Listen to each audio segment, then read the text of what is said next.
Okay, we're on Dalit on the base. We're on. Morning, Mr. Ajmi. Okay, too. We are on Dalit on the base, 4B. Morning, Mr. Safdie. Okay. We were up to the Gemara. We were focusing on Reish Lakish. Reish Lakish is telling us the reason we're on 4B in the article 4B2. The last thing we said, we're trying to find a source for Rabbi Yehuda. Rabbi Yehuda went on record and he said, we should remind everyone to say the Birchas HaTorah. Very good. After 3 times, then it's like a Chazakah. Then I won't remind it. Okay. We say Lav She'ein Bo Ma'aseh. A person violates the Torah says don't do something, and it does not contain an action. It's only a speech or only passive, left it overnight. It would have had lashes according to Rabbi Yehuda, unless you left it overnight. The reason why there's no lashes because the Torah says burn it. But in general, he said being passive, violating something by being passive would carry with it lashes. Similarly, violating something with his speech would also carry lashes, because it's just like, because it doesn't require action. In order to get lashes, according to Rabbi Yehuda, it does not require action. Speech is enough, being passive enough. As long as it's a low saseh, when the person says don't do something and you violate it and you did it, the person spoke lashon hara on someone, according to Rabbi Yehuda, would get lashes, even though you didn't do an action, you just spoke words. The Gemara is looking for the source for Rabbi Yehuda. Where does he know this novel chiddush from? As we explained, because when the Torah tells us about lashes, it connects it to an action when you actually muzzled the animal when it was threshing. So, and if you're going to tell me you're not, and that's what the Chacham hold.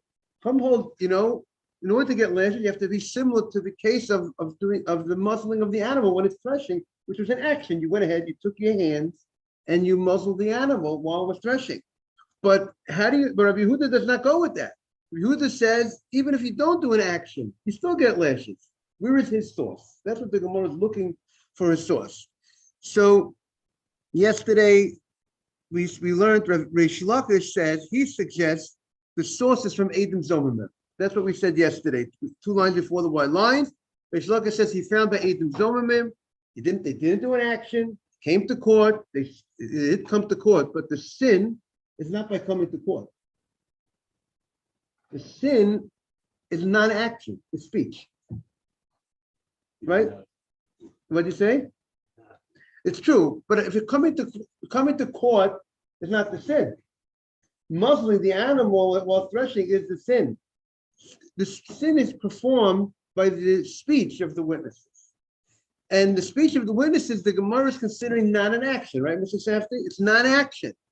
And yet the Torah says the witnesses get lashes for such a speech. Adam Zomim, there is a case that we found, like we gave about the Cohen's case when he framed the child of a Cohen. We said there will be lashes for those framers. So we see that Adam Zomim should be the role model for other cases that don't contain action, but it's a violation of the Torah. When a person does a sin, the Torah says don't do something, and you violate it, it should carry with it lashes, even though it wasn't action-packed, just like Adam Zomim. That's what we said yesterday. Then the Gemara shot back the first wide line. We said Mala Adam Zomimim, right? If you're back in the first wide line on the Gemara, and the Gemara side, and on the Art Scroll side, it's the bottom of 4B2. So the Gemara said Adam Zomim is maybe different. You can't compare it to Adam Zomim. It's a unique case because it doesn't require a warning. The witnesses, when they come to court, before they testify, the court does not warn them and tell them, guys, by the way, if you're framing somebody, you're going to get lashes. There's no such warning. Yet, nevertheless, they get lashes for such a sin. And we never found such a thing ever. That you give somebody a warning You give someone lashes for violating a losa, saying a person don't do something without a warning. So the Gemara says, hey, you can't use this as a role model for everybody else. This guy is its own category. The Torah is so strict with Edom Zomim. So the same way we find the Torah is so strict with Edom Zomim that they get lashes without a warning, so too the whole concept of lashes by Edom Zomim is only because it's its own creature. That's why you want to tell me, look, they get lashes without doing an action, and you want to compare it to everybody else. It's not comparable. Because Edom Zomim, it's its own category. The Torah put it on a pedestal where it didn't put anybody else. So don't use that as an example. Everybody else is just like that. No. You want to say a bird creates on an apple because it's a bird creates on an orange. Okay, so this is an orange and apple. No big deal. But wine is different. It's a different category. We don't say the same bracha on wine. It's different. So the Gemara is saying Edom Zomim, it's totally its own category. You can't look at it as the example for others because we find something so unusual by Edom Zomimim, and maybe the Gemara's understanding, maybe because we find the Torah is so strict by Edom Zomim that it does not require a warning. Maybe, morning Nathan, good to see you. Maybe because it doesn't require a warning, maybe that's why it has this phenomenon that it gets lashes on its speech.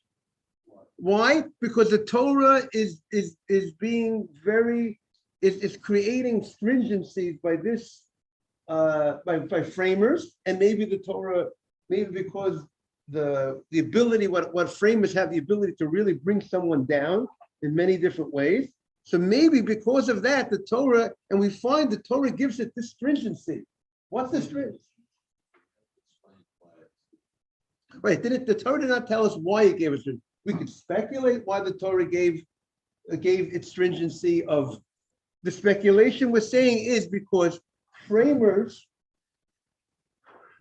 could cause death to somebody. Framers could ruin someone's financial. It could ruin. Say it again. Right, but the fact that the Torah, why does the Torah give a punishment, the Gemara is saying, of lashes for somebody who framed somebody when he only sinned with speech? Maybe. Say it again. That's true. But to give here, let's say we're focusing on lashes for a minute, right? The guy framed the Kohen. He framed the Kohen. He said he's not a. That's true, but not before you don't give him a punishment doesn't mean you give him a punishment. What you can't do to him what he wanted to do doesn't necessarily mean that automatically, like I said, a guy kills someone and he wasn't warned, we don't do anything. Like okay, but they can't take away his life. Yeah, but it still has to be built on a system. It's not just like I said, we don't give the guy who killed someone without a warning, we don't give him a booby prize punishment. We don't give him any punishment. A guy killed someone without a warning, we don't give him, the court doesn't give him a punishment. God will take care of it. So now we have this unique concept, morning Mars, that we give the Edom Zomimim lashes by merely speaking. So you have two ways to look at it. You can look at it, this is the norm, that if someone sins with speaking, this is the norm, and therefore that should apply to any type of similar sin with speaking, whether you frame someone, whether you talk negative, not framing anybody, just sinning, violating. So it says don't talk negative, don't be. That's what you could say. Or you could say that there's something unique about Edom Zomimim, which the Torah shows us that this is unique and we can't compare everything to it. That's the question of the Gemara. And what's the unique thing the Gemara wants to say? The Gemara wants to say that it has this uniqueness that it doesn't require a warning. They don't require a warning. The witnesses, when they come to testify, they don't require to be warned. By the way, if you frame a guy, you're going to get you're going to get a punishment for this. They're not warned. So perhaps the Gemara is saying the fact that there's such a stringency, that stringency, because it's so strict in that area, the Torah was also strict that we're going to give lashes to the guy as well. We're going to give lashes for the people who sin with, even though they only spoke. They spoke, they did not go ahead and do an action, but the fact that the Torah gave us this other stringency, that they don't need to be warned, that's so too, the Torah is giving us this stringency that they could get lashes by framing somebody. But somebody else, but the First, that's an aberration. Right. The first action that doesn't or the test, it doesn't burn, you get punished. But if he has an out, when you don't have outs, that's the punishment. Right, the Korban Pesach, he has an out. There's an out. But if there wouldn't, right. I don't have an out if I do something, assume that I got, did you get one for the Korban Pesach? The Nosa story, again, if we would have given him lashes, the end of the day is the guy left, Torah says, don't leave over the Korban Pesach to the morning, correct? You now leave it over to the morning. If the guy would leave it, and then the Torah says there's an out. So the Torah says if you leave it over to the morning, what you need to do to fix yourself up is burn it. He does it. No, if the Torah would not have said, if the Torah would not have given us this fix, then Rabbi Yehuda says there would have been less. The fact that the Torah gave the opportunity to fix it, he will not get. If the guy left it over to the morning and he didn't burn it yet, we're not going to give him less because he's definitely. But he has to burn it. He has to burn it. If he doesn't burn it, so the fact that he didn't burn it, now the question is he still has the ability to burn. The question would be, Mr. Ashby, if there will be a situation, let's say a guy steals and he didn't return it. So he still has to return it. Now the question would be, the question would be, what about if a guy once he ruins the fix, would we give him a less than that? That is a different question that has to be looked into. But as long as the fix is available, even though he didn't do the fix, right? Yeah. Right. That's a good question. Right. That's a good question. That's a good question. Would we give him lashes because he has no way to fix it up? Or would we say that the Torah once again said, this is the fix? So Rashi's learning the fix is not lashes. The Torah says, this is the way you fix it up. You left it over to the morning, you burn it. You guys steals. What's the fix for stealing? Returning it. You didn't return it, but lashes is not the fix. That's not the fix. He has to pay back. That's the fix. That's what it seems from Rashi's language. The Torah says, this is the way I want. This is the kapara. This is the kapara, not something else. That other thing doesn't do the job. This is the job you need to do. So there's no lash. We'll take that side. Correct. Meaning this is something that was probably discussed in the Gemara somewhere else. Your question. But we'll take that side of the coin. That we're going to say there was not going to be lashes. Which Rashi seems to indicate, but the kapara, the atonement, when the Torah tells you what you need to do for the atonement, that's what you need to do. Nothing else. Something else is not going to be that booby prize. Okay, you didn't do that, we're going to give you this as the kapara. Torah identify what the kapara is. Burn it, return it. That's the kapara. Nothing else is. It's like a guy goes ahead on Yom Kippur and says, "Forgive me, God for sinning, for stealing." If he didn't return it, yeah, you could say, "Forgive me for today to tomorrow." You didn't do what you need to do. What you got to do is you got to do. So back to the Gemara. So the Gemara wants to say that we can't compare. Nathan, and we want to say, welcome back. The Gemara. We want to say the Gemara says that we want to compare every day. It's precious. You know what I'm saying? Every moment is precious. So, I said yesterday, I gave a class, I said some people in America, they say time is money, right? That's a very common expression. I say time is life, right? Time is life, right? Right, Mr. Haber? Time is everything. So getting back to our Gemara.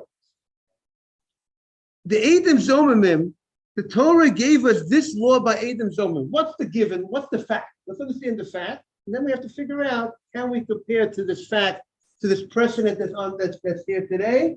Could we use that as a teaching for other things? Because we have this rule: if the Torah gives us a law by one case, we should apply that law for other cases, unless you could show us that they're not comparable. If you could show, if they look comparable, they seem to be on the same playing field, then we should say that the law that applies over there applies over here. The same way that everything, things that grow from a tree, you say a bar creates. So you're not going to say there's a difference between an apple, an orange, a pear. They all grow from trees. There might be, one's an apple, one's an orange, one's a pear. But the rabbi said, you grow from a tree, you make a bar creates. They're comparable, right? So now the question is, we find this precedent that Adam Zomim, they sin with their mouth and they get lashes. They didn't do an action. They came to court. We're not considering the coming to court as an action. The sin was performed by the way they opened up their mouth. That was the sin was done, and they get lashes. So the Gemara, in certain cases, as we spoke about. So the Gemara wants to say, Rabbi Yehuda wants to say, that is the source.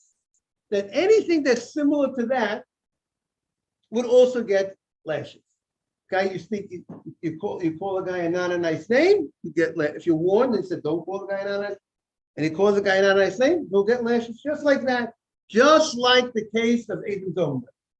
That's what Rabbi Yehuda suggests. The Gemara says back, it's not a good, you can't compare. Why it's not good? That's what the Gemara is going to say, at least at one point, one step of the Gemara. The Gemara is going to say that maybe Adam Zomim is a unique case. It's the unusual case, and therefore you can't use that as a teacher to teach other cases. Nathan, am I being clear? That's what the Gemara, Mr. Haber. That's what we're saying. Adam Zomim, don't use it as the role model for everybody else. It's not. It's totally. It's in its own category. And the Gemara wants to illustrate this and say, you know what? You want to say like this. You know why? Maybe the bottom line that it gets lashes for without doing an action is because of this. We find this other phenomenon, this other stringency, that it doesn't require a warning. It doesn't require a warning. We know everything else in the Torah, in order to get lashes, needs a warning. That's the basic rule in the laws of lashes. And these guys, Adam Zomim, they're what they call a freak of nature, as they call it. They don't need to get a warning. So maybe they don't need to get a warning, maybe because of that, we see the Torah is treating them so much differently that they don't need a warning, so they're not the norm. They're not the norm. Therefore, you want to use this as a role model. Everything else will have the same law as them.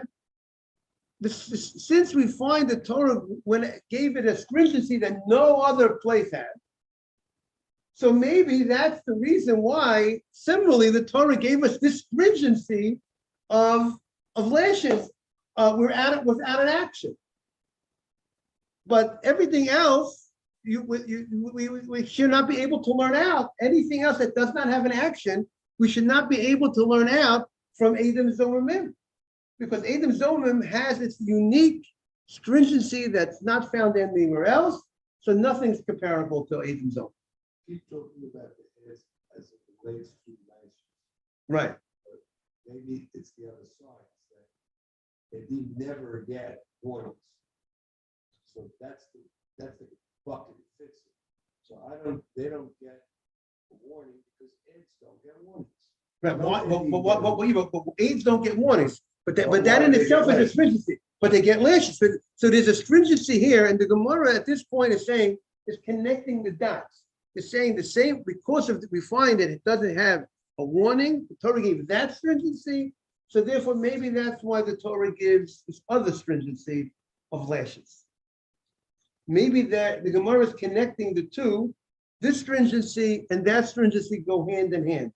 But everywhere else where requires a warning, right? Maybe they all need an action. You can't use Adam Zomim because we find the Torah is extra strict by Adam Zomim. So the same way it was extra strict that it does not need a warning, so too it was extra strict that it gets lashes without an action. But everything else which needs a warning should have to do an action. That's what the Gemara is saying. Mr. Safdie, is that clear? Right. That's what the Gemara is saying. It's not comparable. Edom Zomim is unique, and therefore we can't compare everything else to Edom Zomim. That's what the Gemara says. So the Gemara shoots back. Second line, wide line. In the Gemara, and on the art scroll, it's the top of the page. Motzi Shemra Yochia. The Gemara says, I'm going to show you Motzi Shemra. What does the Gemara mean to say by saying Motzi Shemra? You want to say that because of this unique stringency, that it does not require a warning, that's why there's this phenomenon of lashes without doing an action. I'm going to show you, I have something that does require a warning. It's not in a special, unique, strict category. It requires a warning like everybody else. So if it requires a warning, so it means it's not so strict, right? Strict means you can punish without a warning. The norm is to punish with a warning. So I have something else that Motzi Shemra, when the husband defames his wife, he needs to be warned like everybody else. And he gets lashes for speech. So don't tell me that because it's so special, it doesn't need a warning, that's why it gets lashes on speech. I'll show you something else that needs a warning. It's just like everybody else. Torah did not show that special stringency that you don't need a warning, and yet it still gets lashes for speech. So too, we should be able to learn out everything else from the situation. So the Gemara what the Gemara means to say at this point is, don't tell me that the stringency of not needing a warning is the reason why there's lashes without an action. Because I'll show you, even when you do need a warning, there's lashes without an action. That's what the Gemara wants to say.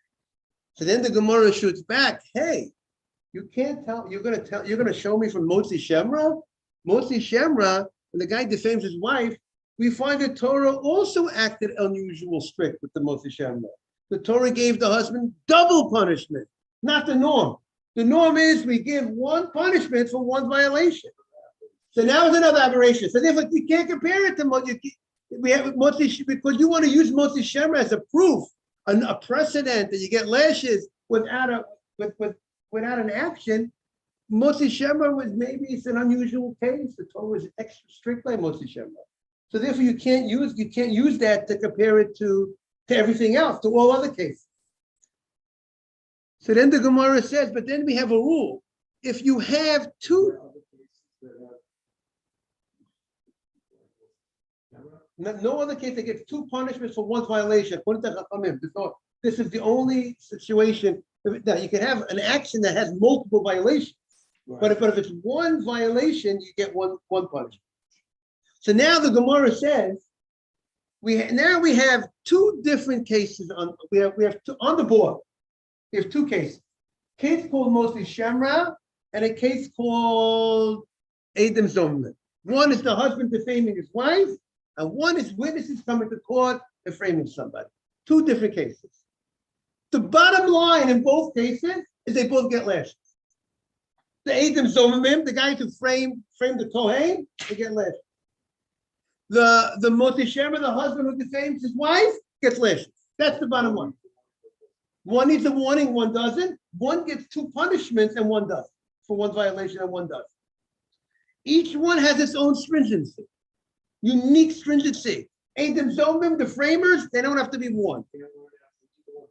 So you can't learn out from either one directly, but each one has a unique stringency that nobody else has. But then we call learning from both. We have two psukim to connect Sada Shavah. We have two psukim coming. Sometimes you can't learn from one directly, you can learn from both. How does that work? Something called Sada Shavah. There's a common denominator in both. They're different, but there's a common denominator. We just identify the differences. The difference is that the unique characteristic is one does not need to be warned, and one gets 2 punishments for 1 violation. Those are the unique stringencies. But what's the common denominator? What Mr. Asby said. The common denominator of both of them, they're violations that were done through speech. Passive with lashes. So that's the Gemara wants to say.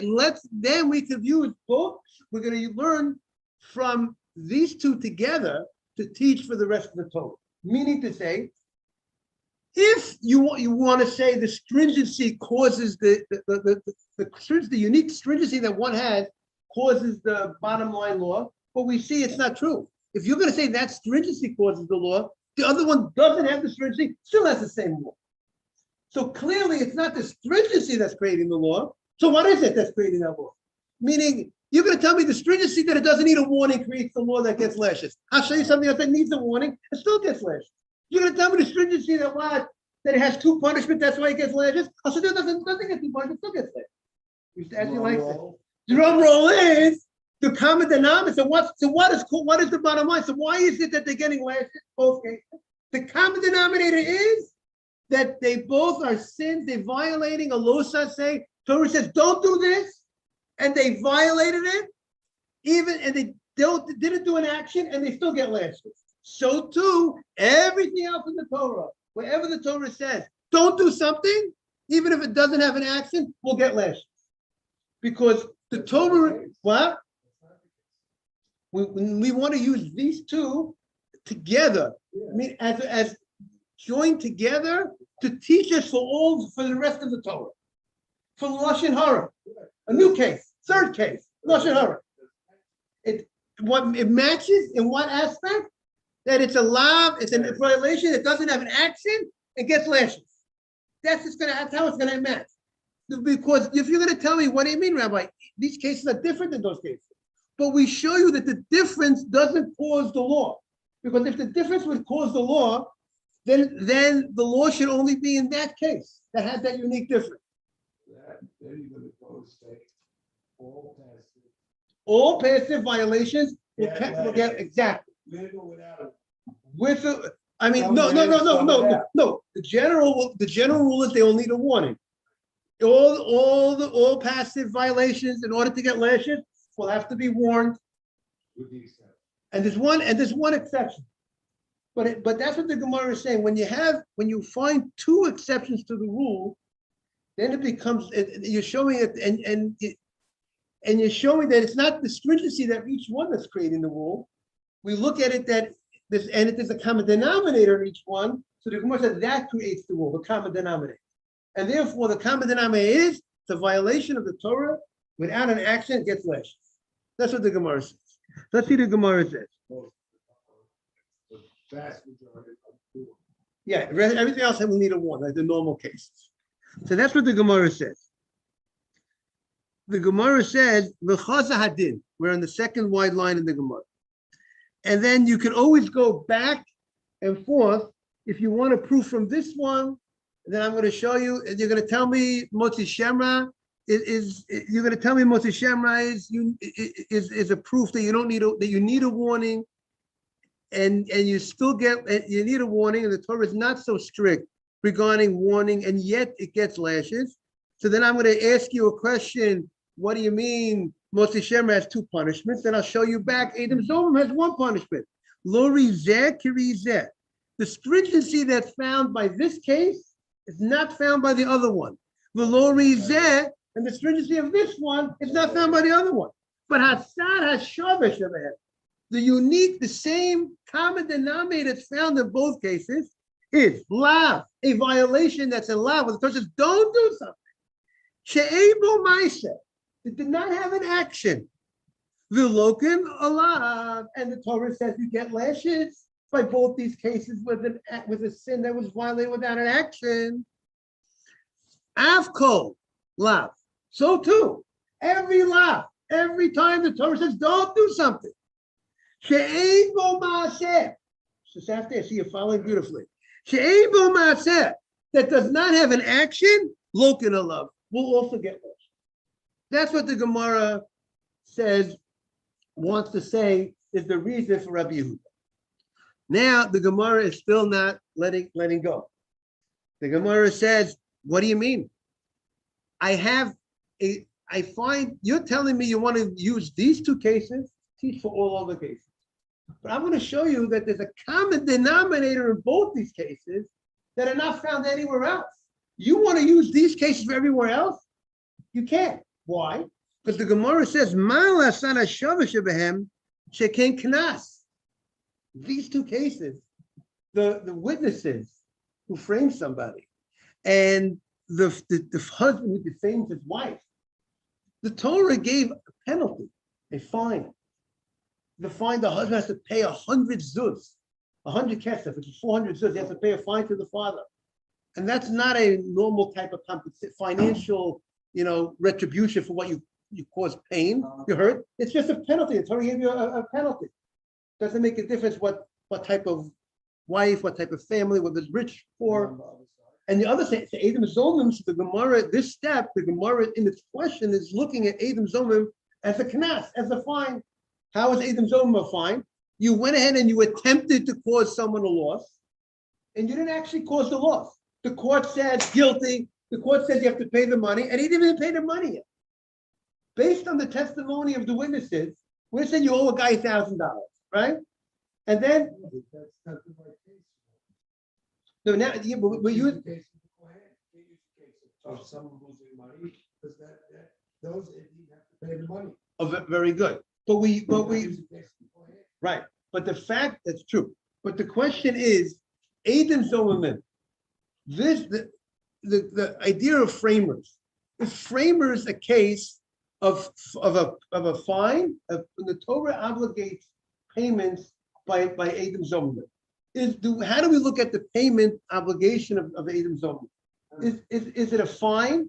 Is the Torah giving us a fine, or is it giving a monetary compensation? How do you look at it?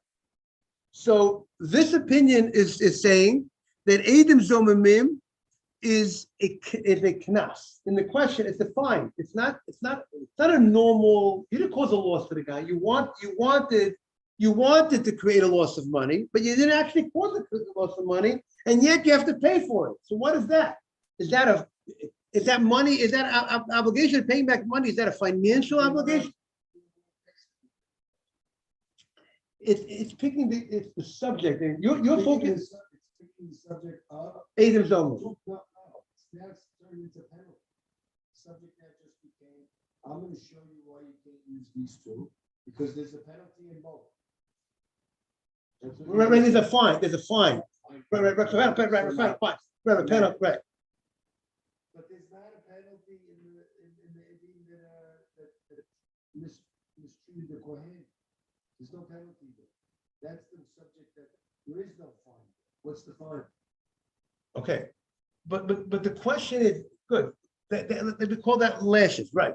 But the question is, do we find a stringency that the Torah says by Adam Zomimim, and the Torah says by the father?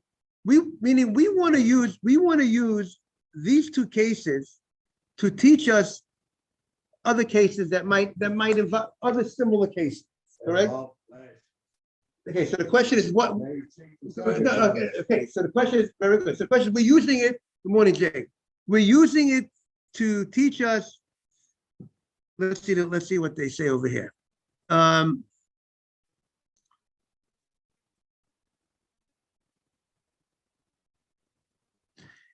We're using these two cases for other cases in the Torah to teach us lashes. Correct. To teach us lashes without an action.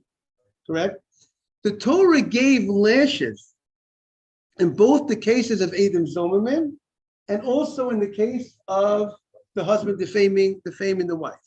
So the husband defaming the wife is a case of, and the Torah gave a payment called knas, a financial payment, but it's it's called the knas. It's a fine.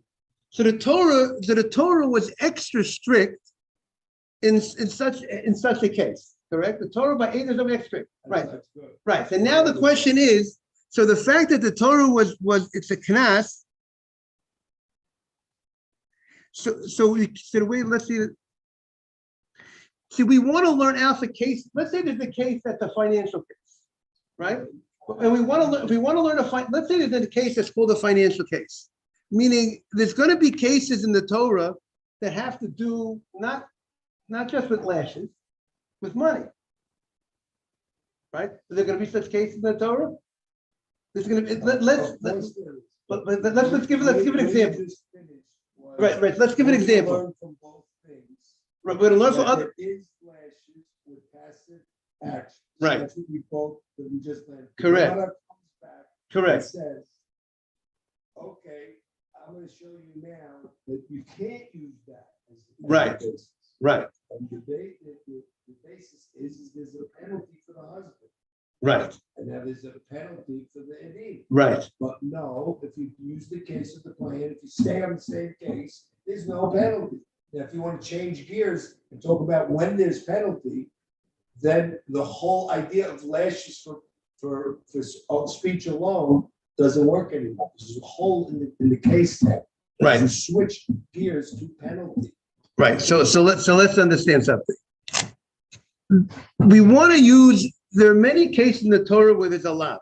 Torah says don't do something. Let's give an example. Torah says hashavas aveda. Don't hide yourself. When you see someone lost something, don't hide yourself from it.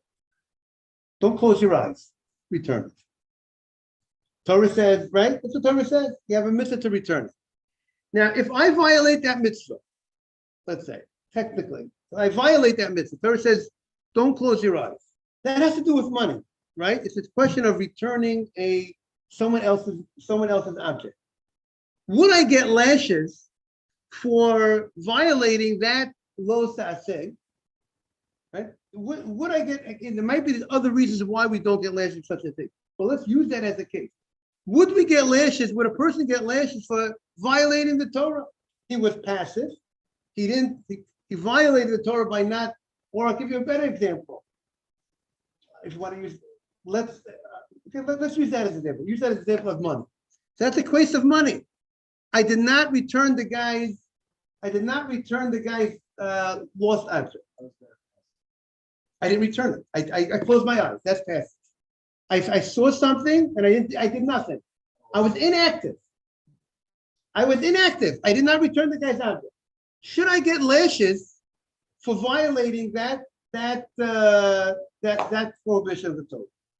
So now, if you want to tell me, we find in another case, we find by Motzi Shemra, we find by Adam Zomim, they get lashes in their case. So too, a person should get lashes in this case of not returning a lost object. So I'm going to tell you, you can't compare the two. Why can't you compare the two? Because that case over there, but those are cases of knas. Those are cases of unusual obligation the Torah gave to the people that it's not the normal compensation for something. So in that case, when the Torah was extra strict with them, the Torah gave to give a fine, to give a penalty where your guy did not cause any loss to anybody is an unusual type of thing. You didn't cause a loss, and yet we're giving them an obligation. You didn't cause anybody a loss, you have to pay for it. You attempted to cause a loss. So you can't compare another case where there's no fine involved, where it's a case of money, that you should say this. The same way the Torah gave lashes over there, the Torah should give lashes over here. That case, we see the Torah was extra strict in those cases. Those were cases that the Torah gave fines. The Torah gave unusual obligations. And you can't use that case for a case where there's no fine. This is not a case of a fine. There's no knas. This is a case of I'm closing my eyes to the lost item. So therefore, you want to say, if I close my eyes to a lost item, I should get lashes similar to the other cases that they get lashes. So I'll tell you, no, those other cases, the Torah went above and beyond the norm because the Torah gave them penalties. Here, there's no penalty. There's no official financial penalty for closing your eyes to to something. The Torah gave a financial penalty. So whether it's financial or the Torah gave a penalty. There's no penalty. There's no official kanas in this case of not returning a lost item. So therefore, the Gemara is saying you can't compare other cases that deal with money, with financial possible obligations, to cases that deal with kanas. So that's what the Gemara is saying.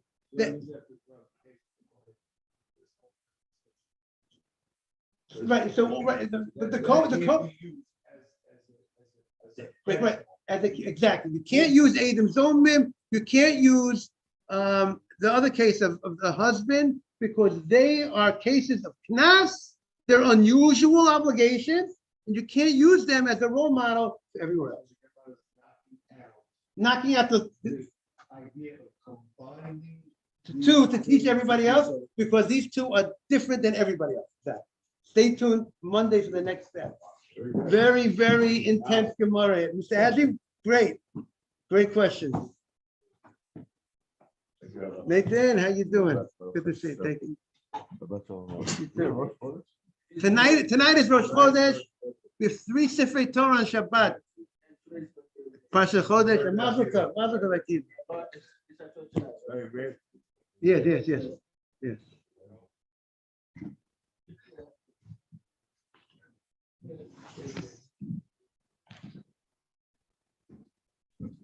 Thank you. Thank you, Yosef. Tov. You too. You too. Thank you too. Chodesh Tov tonight and everything. We missed you. Akiva. Yes. See, when I saw Mr. Challenging Rabbi today, I said it made me miss you at the show when you gave Rabbi very tough questions. You know, when you were here. So, yeah. Like if you, it's thank you. Yes. Hopefully soon you come visit so we can see you. Be'ezrat Hashem. Yes. All right. Good Shabbos. Shabbat Shalom and Chodesh Tov. Shabbat Shalom. Bye.